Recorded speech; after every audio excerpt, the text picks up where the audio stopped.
Welcome to Q&A Thursday. I am your coach, Tandar. Today's subject is how to deal with public speaking. Let's begin. Dear coach, I'm an introvert and prefer quiet and calm environments. Recently, I started a new project and it requires public speaking, and I am mortified and very anxious to a point of losing sleep over it. How can I get over this fear? Thank you. Let me start by this. I have done a lot of public speaking, and guess what? Every time I want to go on the stage or stand in front of a whole bunch of people and talking, I get really nervous. I get so nervous to a point that I think my heart is pounding out of my chest. But let me tell you also this.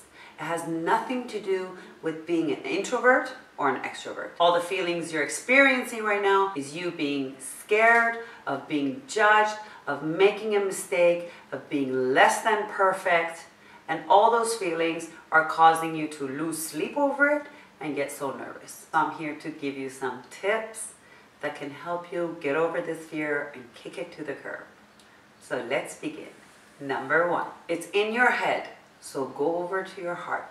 Because this is a new experience for you, you're probably going over and over and over again in your head about it. So you're really over-analyzing it, which is causing you to criticize yourself more. Our minds are powerful tools.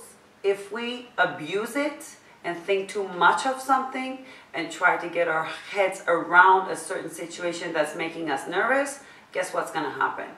You're going to get even more nervous than you started with. Probably when you knew you had to do some public speaking, you were a little bit excited about it. So what I suggest you to do is don't think of the moment that you have to speak and the people out there are staring at you, looking at what you have to say. Close your eyes and think about the moment you step down from the podium, you finished speaking, you walk out of that room. Whatever it is, think about that moment and how victorious you're going to feel, how energized you're going to feel, that you got this really challenging work done, that you didn't even think you can get through the first part, but you finished it. So think about that, feel it in your body, and get out of your head. Which gets us to number 2. Look at it from another angle. There must have been times that you've done something really exciting in the past, and you were really scared of doing it, but you got over it and you did it and you felt really good about it. But you just can't think about that incident right now because you're too much involved in thinking about this one challenge. I suggest you think about those times, get that feeling back into your body. And what you also need to consider here is fear and adventure and excitement have the same symptoms in our body. When you're going through an adventure, when you're about to do something really exciting, what happens? You get sweaty palms, your heart beats faster, you are excited, your breathing is faster, and your senses are very aware of your surroundings. Those are the same exact symptoms that happens to your body when you're scared of something. So you have to channel this experience into more of an excitement and adventure rather than something you're very scared of, and change the way you look at it. That gets us to number 3. No judgment. If you're constantly thinking that other people might judge you while you're there and they're thinking you're less than perfect or you're waiting for making a blooper or a mistake, that's actually them not judging you. That's you judging yourself. You are criticizing yourself, you're overanalyzing everything, and you're killing it. We are our own worst critics. What you need to do here is be kind and gentle to yourself. Allow yourself to make mistakes. Think of a few jokes when you do. Loosen up about it.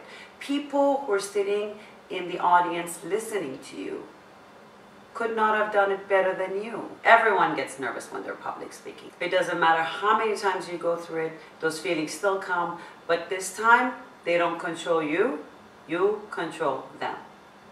And that gets us to the last point, number 4. Become the leader. There are people also sitting in the audience.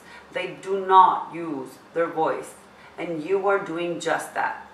So you have to think of yourself in this kind of situation as the leader of the group. You would be teaching them, even if I would suggest it, put it in part of your speech. I'm nervous about this. Voice it. I thought of myself as an introvert. I never thought I would do something like this, but here I am. So you would set the tone for them already to let their guards down and listen to what you have to say. And you're not considering yourself as a perfect human being, and yet you would be teaching them when or if they choose to do the same. So become the leader in this situation, rise above it, and stop victimizing yourself. And with that being said, I know you're going to do great. I have no doubt. And I can't wait for you to write me back and let me know how it went. And for the rest of you, I'm offering a 30-minute free coaching session for you to see if coaching is for you. Can't wait to see you all next week. Until then, keep happy.